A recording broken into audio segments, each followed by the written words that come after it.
Wife's secret life exposed. My brutal revenge after her shocking betrayal.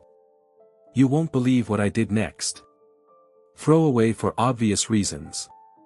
Guys, I'm writing this from what feels like a crater where my life used to be. My wife, Sarah, and I have been together for 10 years, married for 7. We built a good life, or so I thought. We had our routines, our jokes, our future plans. She was, or seemed to be, my best friend, my rock. Until recently. Over the last few months, things have been off. Subtly at first, then glaringly. She started being super secretive with her phone, always face down, or taking it with her to the bathroom, which she never used to do. When I'd ask her about it, she'd snap, "Are you checking up on me? Do you not trust me?" and make me feel like the jealous, insecure one. Classic gaslighting, I realize now. Then came the late nights. Work functions, team dinners, networking events. Sometimes she'd come home smelling faintly of a cologne I didn't recognize, or with her hair slightly messed up, but she'd always brush it off as a busy night, a long commute. I wanted to believe her, desperately. I chalked it up to stress at her new job, maybe us needing to spice things up. I even tried initiating more dates, more intimacy, but she was always too tired or had a headache. It felt like I was living with a stranger, but I loved her, so I kept trying to fix whatever I was doing wrong. Little did I know, the real problem was far, far worse than anything I could have imagined. This whole time, she was weaving an intricate web of lies, and I was just a fly caught right in the middle, too blind to see the predator until it was too late. The tipping point came about 3 weeks ago. It was a Tuesday night. Sarah had told me she was going out with her work bestie for a girls' night, drinks and some light gossip, she'd said. I was fine with it, even encouraged it. I ordered a pizza, watched some terrible action movie, and figured she'd be home by midnight like usual. Midnight came, then 1 a.m., then 2 a.m. My calls went straight to voicemail. My texts went unanswered. Panic started to set in. Was she okay? Had there been an accident? I finally got a text at 3:30 a.m., "So sorry, battery died. Crashed at, work bestie's name, S place. See you in the morning. XOXO. Relief, but also a knot in my stomach. Her phone never died. Never. She was obsessive about charging it. I tried to shake off the unease. Maybe she genuinely forgot. I spent a restless few hours, barely sleeping. When she finally walked through the door at 8 a.m., looking a little rumpled but otherwise fine, I tried to keep my cool. "Hey, you alright?" "I was worried sick," I said, trying to sound calm. She just rolled her eyes. "Oh, for goodness sake, don't be so dramatic. I told you, battery died. We just chatted all night and I fell asleep on her couch. What's the big deal?" Her tone was dismissive, almost aggressive. My gut screamed. Something was very, very wrong. And then I saw it. A tiny, almost imperceptible scratch on her neck, just below her ear, a faint red mark that looked suspiciously like a hickey. My blood ran cold. The web wasn't just intricate, it was suffocating. I tried to ignore the scratch, I really did. Told myself it was from her pillow, or maybe she'd just scratched herself in her sleep. But the seed of doubt was planted, and it started to sprout ugly, thorny branches. I became hyper-aware. Every glance, every text, every late night became a suspicious event. I felt like a detective in my own home, hating myself for it, but unable to stop. A few days later, pure accidental discovery hit me like a truck. Sarah had gone out for groceries, leaving her laptop open on the kitchen counter. Usually, I wouldn't touch it, but I needed to quickly check something online and my phone was dead. I opened her browser, and there it was. Not a work email, not a social media feed. Her Gmail was open, and the subject line of the most recent email practically screamed at me, "Missing you already, can't wait for our next work meeting, winky face. My heart seized in my chest. I clicked it open, trembling. It was from a man I didn't know, a name that wasn't familiar at all. The email was explicit, detailing their night together, and how much he enjoyed her company, referencing specific intimate details that made my stomach churn. My vision blurred. There was a photo attached too, a selfie of them together. Him, a slick-haired guy in his late 30s, and her, my wife, nestled close, smiling, her arm around him. The same scratch on her neck was visible in the photo, clearer now. It wasn't a hickey, it was a love bite. The world tilted on its axis. The air left my lungs. It was all real. And it was all a lie. I was living a complete, utter lie. The betrayal hit me like a physical blow. I stumbled back from the laptop, feeling like I was going to throw up. My hands were shaking so badly I could barely close the lid. Everything went numb, then a searing heat of anger spread through me. All the work events, the late nights, the secrecy, the gaslighting about my trust issues, it all clicked into place with horrifying clarity. She wasn't just cheating, she was living a whole separate life, mocking me with her flimsy excuses. I paced the living room, my mind racing. What do I do? Confront her? Act like I know nothing? The pain was so intense it felt like someone had scooped out my insides and left an empty, aching void. I looked at our wedding photo on the mantelpiece, her smiling face, my arm around her, and felt a profound sense of disgust. How could she? How could she do this to us? To me? The grocery bags rustled as she came through the door, humming a little tune. My blood ran cold, then hot. She saw me standing there, rigid, staring at her with wide, unblinking eyes. Her smile faltered. Hey, what's wrong? You look like you've seen a ghost. I didn't say a word. Just walked over to the laptop, opened it, and spun it around to face her, the incriminating email still open. Her face drained of all color. The humming stopped. The bags of groceries clattered to the floor, forgotten. The silence in the house was deafening, suffocating. It was the calm before the storm. If you're finding this story relatable or just utterly captivating, you know what to do, hit that subscribe button and give us a like on YouTube. It really helps us keep these raw, honest stories coming. Her eyes darted from the screen to me, then back to the screen. Her jaw dropped. For a split second, I saw pure, unadulterated panic in her eyes. Then, it hardened into something cold, almost defensive. What is this? She whispered, her voice barely audible. Don't, what is this? Me, Sarah, I growled, my voice shaking despite my best efforts to control it. You tell me what this is. You tell me who Mark is. You tell me about your work meetings. I pointed a trembling finger at the laptop screen. She looked at me, then away, her mind clearly scrambling for an excuse. It's nothing. It's an old email, a joke from a colleague, you're overreacting. The lies were still flowing, even now, when the evidence was staring her in the face. It was infuriating. An old email? From yesterday? With a picture of you two, and him talking about your night together? Don't insult my intelligence. I felt a surge of adrenaline, my body vibrating with suppressed rage.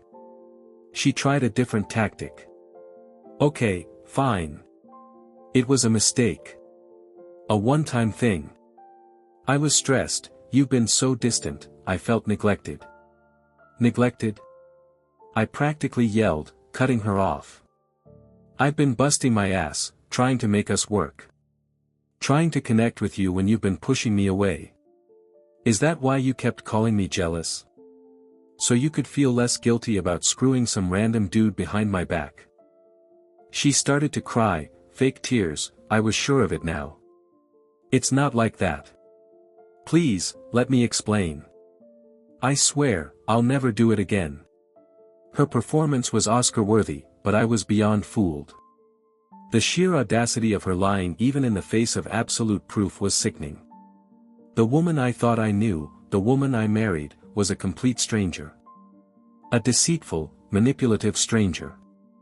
And I was done. Absolutely, irrevocably done. The confrontation was brutal. The air was thick with her lies, my accusations, and the shattered pieces of our life. She continued to deny the extent of it, minimize it, try to shift blame onto me. "You've been so busy," she'd whimper. I felt lonely. It meant nothing, it was just physical. Each word was a fresh stab. The hickey on her neck, the explicit emails, the late nights, she spun a narrative of a single, regrettable slip-up, but I knew better. My gut, now finally unleashed, screamed otherwise. The emotional impact was a tidal wave. The initial shock had given way to a churning sea of anger, a red haze that made my hands clench and my jaw ache. But beneath the anger, there was a profound, soul-crushing sadness. It wasn't just about the sex, it was about the years. The trust. The shared dreams. The intimate moments that were now tainted with the knowledge that she was probably thinking about him, or planning her next rendezvous. My memories with her, once cherished, now felt like a cruel deception. I retreated into myself. I couldn't bear to be in the same room as her, let alone touch her. The thought of her with someone else, while she was lying to me, felt like a burning brand on my soul. My appetite vanished, sleep became a distant dream haunted by replays of her excuses and the images of the email. I walked around in a fog, going through the motions at work, but my mind was constantly replaying every suspicious moment, every lie, every forced smile. It was like living in a nightmare I couldn't wake up from. The acceptance part felt miles away, across an ocean of pain and disbelief. I just wanted it all to stop. I wanted her to stop. I moved into the guest bedroom that night. The thought of sharing a bed with her, knowing what she had done, was repulsive. She tried to follow me, to talk, to apologize, but I just wanted her out of my sight. Her crocodile tears and hollow promises of change were a sickening symphony. "Please, give me a chance. I can fix this," she'd plead through the door. I just leaned my head against the cool wood, wishing I could disappear. The next few days were a blur of cold silence and thinly veiled hostility. She still lived in the house, moving around like a ghost, occasionally trying to initiate conversation, which I promptly shut down. I barely ate, barely slept. My friends noticed I was off, but I couldn't bring myself to tell them yet. The shame was too overwhelming. I felt like a fool, a clueless husband. Then, a sudden, brutal event occurred. I was in the kitchen getting water, and she was on her phone in the living room, probably thinking I was still asleep. Her voice, usually modulated, was suddenly sharp, annoyed. "Look, I told you, he found out. So just lay low for a bit. Don't call me. I need to handle this." My blood ran cold again. He found out. Not, "We need to talk." Not, "I confessed." He found out. And she was telling her affair partner to lay low. It confirmed every ugly suspicion I had. This wasn't a one-time thing. This was a full-blown, ongoing affair, and she was managing two relationships. The sheer audacity, the cold calculation, made my stomach clench. The last shred of empathy I had for her evaporated in that instant. It was time for a decision, and it wouldn't involve forgiveness. It would involve brutal, calculated consequences. That phone call was the final nail in the coffin. All the lingering doubts, the slivers of, maybe I'm overreacting, the internal pleas for her innocence, they shattered into dust. She wasn't sorry for betraying me, she was sorry she got caught. And she was still actively coordinating with her lover to cover their tracks. My sadness morphed into a cold, hard resolve. I wasn't just hurt anymore, I was furious, and I was going to make her regret every single lie. I started doing my homework. Not just on divorce procedures, but on everything she held dear. Our joint accounts, our investments, her dream of renovating the kitchen, her social standing. I wanted to hit her where it hurt the most. I called a lawyer, outlined everything, and started gathering evidence. Screenshots of the emails, call logs from the night she crashed at her friends, even looking up Mark on social media to confirm his identity and her interactions with him. The more I dug, the more I found, and the more disgusted I became. Her lies were deeper, more ingrained than I ever imagined. She continued her attempts at reconciliation. Left me notes, cooked my favorite meals, which I ignored, even bought me a small gift, a book she knew I wanted. Each gesture felt like a fresh insult, a pathetic attempt to gloss over her egregious betrayal. I looked at her with new eyes, seeing only the deceit behind her strained smile, the calculated performance. The old Sarah was gone, if she ever existed at all. All that remained was a shell, and I was about to crack it wide open. My decision was made, would not just leave her, I would dismantle her world brick by brick, just as she had dismantled mine. The game, as far as I was concerned, had just begun. And I was going to win. The first move was strategic, cold, and entirely unexpected by her. We had a joint bank account, obviously, and a substantial portion of our savings was in it. Early one morning, before she was even awake, I quietly transferred half of the total amount into a new, separate account in my name. This was money I had earned, money we had saved together for our future, a future she had unilaterally decided to blow up. I wasn't cleaning out the account, just securing my half, a fair split of what was jointly ours. She wouldn't notice immediately, but when she did, it would be a jarring wake-up call. Later that day, I subtly changed all the passwords to our shared digital subscriptions, the Wi-Fi, anything she used that wasn't strictly hers. Not to lock her out, but to assert control, to signal that things were shifting, that her access was no longer guaranteed. She complained about the Wi-Fi later that evening. "The internet isn't working, honey." "Did you touch something?" she asked, with a saccharine sweetness that made my teeth ache. "Oh, really?" "I didn't touch anything," I replied, meeting her gaze with an unreadable expression. "Maybe you should try resetting the router. Or perhaps the signal's just fading." A double entendre she hopefully wouldn't catch, but I enjoyed the subtle barb. I was already enjoying this. This wasn't just about revenge, it was about reclaiming my agency, my life, from her insidious grip. The game had truly begun, and she was still blissfully unaware of the pieces I was already moving on the board. If you're invested in this story of righteous retribution, please subscribe to our channel and hit that like button on YouTube. Your support helps us share these powerful narratives. The next few days, I escalated. My lawyer had advised me to secure anything of value that was solely mine or had been gifted to me. I quietly moved my grandfather's antique watch, a few pieces of art I owned before we married, and some sentimental items to a friend's place. Nothing obvious, nothing that would scream, "I'm leaving you," just a strategic removal of personal assets. I also began to document everything. Every text she sent me, every email, every interaction. Her continued attempts to make things right were met with stony silence or dismissive one-word answers. She was becoming increasingly agitated by my coldness, by the impenetrable wall I had erected.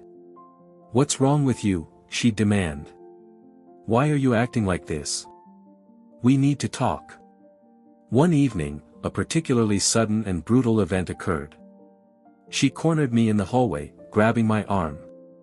"Look at me when I'm talking to you," she practically hissed, her fake sweet facade finally cracking. "What is this silent treatment? Are you trying to punish me?" I looked directly into her eyes, my voice steady, devoid of any emotion. "You punished yourself, Sarah. You chose this. I'm just watching the consequences unfold." I gently, but firmly, removed her hand from my arm. Her face contorted with a mixture of shock and rage. It was the first time I had directly acknowledged her actions in such a blunt, unforgiving way.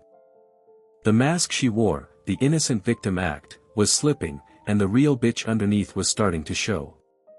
This wasn't about her mistake anymore. It was about her character, her deceit, and the irreversible damage she had inflicted. The next major move was to inform our closest circle. Not with accusations, but with carefully chosen words that would paint a picture without explicitly stating the gory details just yet. I started with my family. My parents, who adored Sarah, were heartbroken and confused when I told them, Sarah and I are having serious, irreparable problems. It seems we're heading towards a separation. I didn't mention the cheating to them directly, not yet. I let them draw their own conclusions from my devastated demeanor and cryptic answers. They immediately rallied around me, offering support and a safe space. Then came our mutual friends. This was trickier. I chose a few trusted male friends, individually, for a catch-up over a beer. I presented it as, Sarah and I are going through a really rough patch. She's been distant, preoccupied, and I've felt a complete breakdown of trust. I think she's been seeing someone else. Again, I didn't present the explicit evidence unless pressed, but I let my raw pain and disappointment speak volumes. The reactions were a mix of shock and immediate anger towards her. They offered to help, to talk to her, but I firmly declined, stating that this was beyond talking. These conversations were incredibly difficult, tearing open fresh wounds each time, but they were crucial. They established my narrative first, ensuring that when Sarah inevitably started her own version of events, it would be met with skepticism. It also ensured I had a solid support system in place. When she noticed the subtle shift in how some friends interacted with her, less effusive greetings, a certain coolness, she grew paranoid. "Have you been saying things about me?" she'd demand, her eyes narrowed. I just shrug. "The truth has a way of coming out, Sarah. I don't need to say anything." It was a brutal form of psychological warfare, and I was wielding it with precision. The psychological warfare continued, and she was clearly feeling the pressure. She tried to turn the tables, accusing me of being cold, of pushing her away, of being emotionally abusive by not talking to her. It was a pathetic attempt to gaslight me again, but I was immune to her manipulative tactics now. "You want to know why I'm cold?" I finally snapped one evening, my voice dangerously low. "Because I'm living with a stranger who thinks it's okay to screw other men behind my back and then lie about it, even when caught red-handed. What kind of warmth do you expect?" Her face went pale. The truth, blunt and unvarnished, finally hit her with its full force.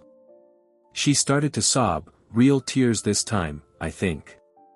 But it was too late. The well of my empathy had run dry. The final, brutal event that cemented my decision was when I found out she had been using our joint credit card, the one I paid off every month, to buy gifts for Mark. Small things, an expensive watch strap, tickets to a concert, things I recognized as being out of character for her to purchase, but perfectly aligned with the kind of gifts a woman would buy a new lover. It was an insult added to injury, a blatant disrespect for our shared finances and my hard work. That was it. The last flicker of doubt about my path forward extinguished. I walked into our shared home office, where she was working, and placed a stack of papers on her desk. "These are the divorce papers, Sarah," I said, my voice flat. "My lawyer drew them up. I want you out of this house in 2 weeks. Pack your things. Don't touch anything that isn't explicitly yours. If you want a peaceful separation, sign them. If not, we can do this the hard way. But either way, it's over." Her eyes, wide with disbelief, stared at the documents. The carefully constructed facade of her perfect life was collapsing around her, and I felt nothing but a grim satisfaction. This was the resolution, brutal as it may be. Her reaction to the divorce papers was immediate, frantic, and entirely predictable. She went from sobbing to raging, screaming at me about how I was ruining her life, how I was being unfair, how she deserved another chance. The entitlement was staggering. She even threatened to make my life a living hell if I didn't back down. I just stood there, unmoving, letting her histrionics wash over me like an inconsequential wave. Her threats held no power over me anymore. I had already seen the worst of her. "You had your chances, Sarah," I stated calmly, picking up one of the papers and tapping it. "You made your choices. Now you get to live with the consequences. This is non-negotiable." The decision to move forward with the divorce was agonizing, but necessary. It wasn't about fixing the marriage anymore, it was about preserving my own sanity and self-respect. The emotional journey had been a brutal descent into a pit of despair, but now I was climbing out, fueled by a strange mix of anger and a desperate need for peace. I felt a sense of clarity I hadn't experienced in months. The acceptance wasn't about accepting her actions, but accepting that she was not the woman I thought I married, and that I deserved better. I spent the next few days with my lawyer, finalizing details, gathering more evidence just in case she decided to fight. I even started looking at new apartments for myself, a clean break. The house, once our shared sanctuary, now felt like a prison. The thought of starting fresh, even amidst the pain, felt like a tiny flicker of hope. I was taking control back, one brutal step at a time. The path ahead was daunting, but I knew, unequivocally, that it was the only path. The 2 weeks I gave her to move out were a living hell. She didn't sign the papers immediately. Instead, she tried every trick in the book: emotional blackmail, begging, threatening, even trying to get our mutual friends to intervene on her behalf, telling them I was being irrational and cruel. Thankfully, my earlier conversations with our friends paid off. They saw through her act, or at least suspected there was more to the story. I maintained a strict no-contact policy beyond essential communication about logistics. We communicated through texts or emails, always with my lawyer copied. It was brutal, but necessary to protect my emotional well-being and to prevent her from further manipulation. I saw her true colors in these final weeks, not just a cheater, but a deeply selfish and entitled person incapable of taking responsibility for her actions. A week into the 2-week period, another sudden, brutal event transpired. I came home to find my car tires slashed. All 4 of them. And a note taped to the windshield, crudely scrawled, "You'll regret this." My heart pounded, but then a cold fury settled over me. This wasn't just spite, this was criminal damage. I immediately called the police, filed a report, and provided photos. I also contacted my lawyer, adding this incident to the growing list of her erratic and hostile behavior. She denied it, of course, feigning shock and outrage when I confronted her. "Why would I do that? You're being insane," she shrieked. But the timing, the note, the sheer vindictiveness, it screamed her. This petty act just cemented my resolve. She wasn't just a cheater, she was a destructive force, and I needed her out of my life, permanently. This kind of rage showed that she would never accept responsibility, and she'd always blame others. The tire slashing incident, while infuriating, solidified my stance and added valuable evidence to my case. My lawyer advised me to get security cameras installed, which I promptly did. She hated them, complaining about living in a surveillance state, but I didn't care. It was for my protection. As the 2-week deadline loomed, Sarah finally, begrudgingly, started packing. It wasn't a smooth process. She deliberately tried to take things that weren't hers, claiming they were gifts or joint purchases, despite clear receipts I had tucked away. Each item became a battle. "That coffee maker was a gift from my sister," she'd yell. "I paid for that blender." I stood firm, presenting evidence, threatening legal action for anything she tried to unlawfully remove. It was exhausting, but I refused to let her walk all over me again. The night before she was scheduled to leave, another sudden event took place. I heard frantic banging on the front door around midnight. Peeking through the peephole, I saw Mark, her affair partner, standing there, looking disheveled and agitated. He was shouting her name, demanding to be let in. I didn't open the door. I just watched, numb with a perverse sense of satisfaction, as she crept out to meet him, trying to shush him. "What are you doing here?" He's still inside, she hissed. I haven't heard from you in days, he retorted, clearly confused and upset. I couldn't hear the rest of their hushed argument, but it was clear that her affair was unraveling just as spectacularly as our marriage. The image of her trying to manage two distraught men, both of whom she had lied to, gave me a grim sense of justice. It was a messy, humiliating end to her double life, played out right on my doorstep. I just stood there, silently, watching the slow-motion car crash of her making. This whole sordid affair and its fallout just goes to show how complex relationships can be, and if you're finding strength or insight in this raw narrative, do us a huge favor, subscribe to the channel and give this video a like on YouTube. Your support helps us keep creating this content.